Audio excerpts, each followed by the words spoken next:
It's part of Kentucky's landscape, even when it's not readily visible. Here, hidden in a Henry County valley, behind the trees, sprawling farms raising chickens, not the kind you eat, separated by leg leashes or they'll fight. And if they break off them ropes or out of them pins, they do kill each other by nature's way, not nothing to do with us. The man who owns Dink Fair Game Farm says there's nothing illegal going on here. I specialize in breeding only. What them other people do with them is like a gun salesman. I am not responsible. What other people do with them is the issue. Cockfighting's been illegal for years in Kentucky, but police have looked the other way. Literally. The state trooper and sheriff's deputy caught on camera by undercover Humane Society investigators in 2010 at a Manchester, Kentucky cockfighting event, doing nothing about it. What you have is an illegal cockfighting industry that is centered in Kentucky. Kentucky's kind of the capital of it, and it's drawing in these people from these other states that are involved in that crime. The Humane Society's animal cruelty policy director in February successfully lobbied lawmakers to make it a federal crime to attend a cockfight and a felony to bring a child to one. This federal law that was expanded to cover the spectators at animal fights is the very same law that was used to prosecute Michael Vick. This is a popular law. Not popular to a lot of people around here. On March 29th, activist cockfighters are called to the Corbin Arena for a meeting to legalize cockfighting. So I put on a legalized cockfighting shirt and go in undercover. The first speaker, American Game Fowl Defense Director Dave Devereaux, spends several minutes explaining why we're here. Sole purpose of legalizing game cockfighting at the state level. The next speaker, before more than 700 people, is Republican U.S. Senate candidate Matt Bevin. There is not a cause, there is not an issue, there is nothing that we believe in that we could not bring to fruition if we turn out and vote. When he's done, he is asked a direct question. Vote to support the effort to legalize game cockfighting in the state of Kentucky. I support the people of Kentucky exercising their rights because it is our right to decide what it is that we want to do, and not the federal government. So criminalizing behavior that is part of the heritage of this state is, in my opinion, a bad idea. A bad idea, and I would not support it. Bevin is followed by standing state representative Richard Henderson of Mount Sterling, who supports legalization of cockfighting in Kentucky and then makes a popular confession. I'll bet on chicken.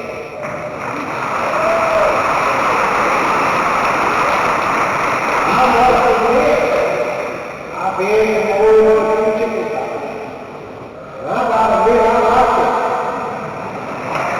Representative Henderson refused our request for an interview, saying, "The media misconstrues everything I say."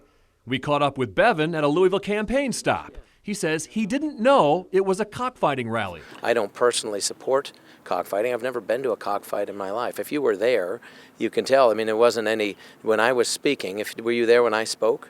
I was there, yes, for the whole time. Yeah. And so when I spoke, obviously I was there to talk about why I'm running for U.S. Senate, and that's the same thing I do everywhere that I speak around the state. When Dave Devereaux got up before you, though, he said, we're here for the sole purpose of talking about legalizing cockfighting in Kentucky. What were you thinking then when he said that? I honestly wasn't even paying. I was thinking about what I was going to say. I don't even remember him saying that. I read him back this comment. Criminalizing behavior that is part of the heritage of this state is, in my opinion, a bad idea. A bad idea. I would not support it.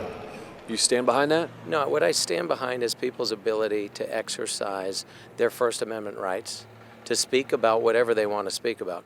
Representative Henderson urged the crowd to appeal to lawmakers to modify the part of the law that makes attending cockfights a felony, a national fight that'll play out first here in the Bluegrass State. John Boel, Wave 3 News.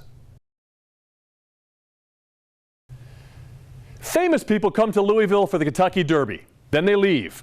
One famous person stuck around because he is charismatic, has street sense, and learned how to strike the gold. Give me money and to get some eat. So convincing, he cashes in on compassion. Why that camera for? So bold, he got caught in his fake act outside a Lexington police press conference about him. I appreciate you guys busting me. Appreciate this. Yeah, I'm really good at it, really good. I clear about $100,000 a year doing this. He told reporters then that he used to be a millionaire, receiving $2.5 million in 1993 after being injured in a motorcycle crash.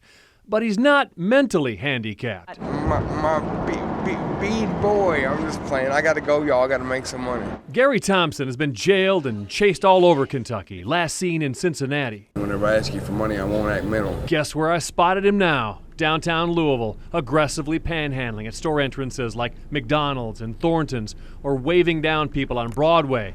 Here he is clowning around, not wheelchair bound, on the Wave 3 station property. He changes clothes often to fit the situation. He has help some of the time by people who wheel him into position. One day, I record his group buying and selling small white pills or rocks, then walk to the nearest overpass to disappear up out of sight. While I've been following him, he starts following me when he sees a guy in a tie. Please help, but spare my wheelchair today and all my coins. Somebody takes it. You fell out of your wheelchair today? Yeah, mine need to get but spare, get back home. He doesn't know I'm recording him yet. What's wrong with you?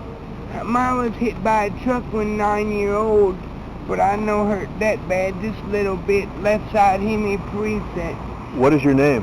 My name's Gary David. Gary Davis? Nice to meet you. Nice to meet you. So what are you asking for? Money for Money? butt spare. Money?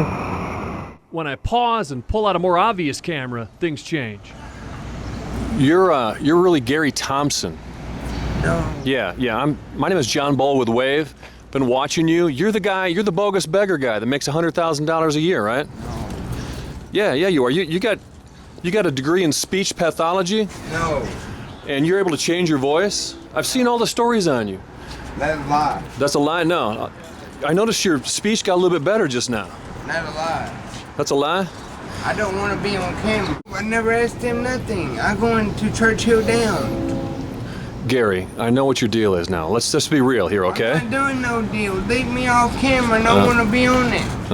Okay. So you haven't been caught yet here in Louisville? I don't want to be on camera.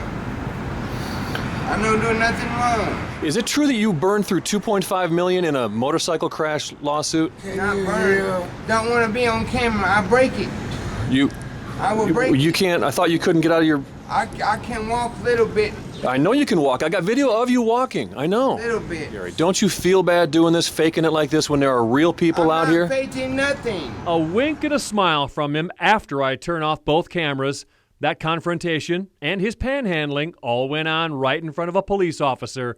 Then Gary moved on to his next act. Thompson was arrested at least 9 times in Kentucky last year on various charges, 5 in Barron County and 4 in Fayette County. The last time he was confronted by a reporter, he said he's not panhandling anymore, not doing drugs, and he's really proud of himself. John Boel, Wave 3 News.